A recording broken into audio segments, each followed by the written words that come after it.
6th annual convention.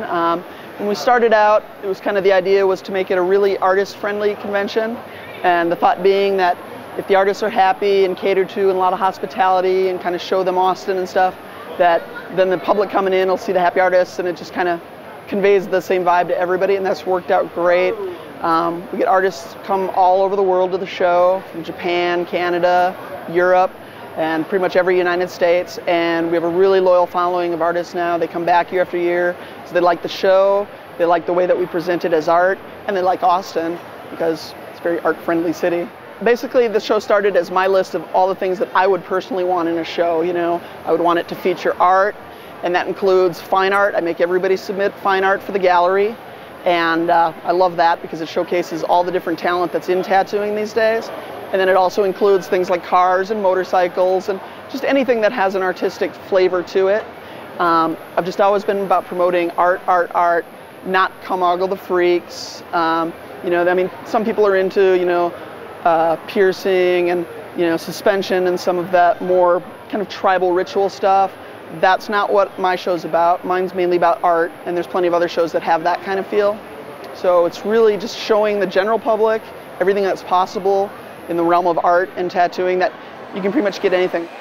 Everybody we have here is pretty well known and pretty well established. I mean, from Austin itself, Chris Trevino is world famous. He spends half his time tattooing in Japan, half his time here.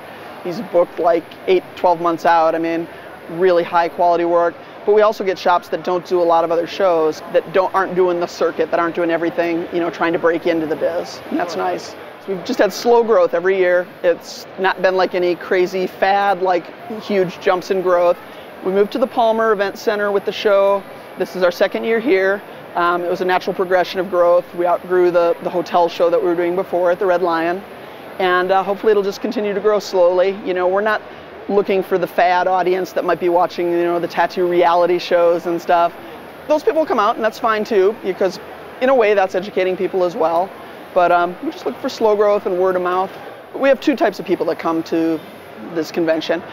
We have the loyal, you know, tattoo fan who knows the artist, reads the magazine, keeps up on, you know, whose work they really like. Those people make their appointments months in advance, come out and get tattooed. We're not worried about them. You know, Austin's very smart as far as a tattoo educated public anyway. They know good art, they know what to look for. But we like to help the general public, people who might have never thought of getting a tattoo, come out and look at portfolios of just crazy diverse amounts of work and say, wow, you know, I never knew something could be like that. And that's great. They might still never get tattooed, and that's fine. I don't think everybody should. But it definitely changes a lot of people's perception about tattoos and why people get tattooed. Become a Docublogger. Log on to Docubloggers.org to share your opinions and story ideas, or get out your camera and create your own Docublog.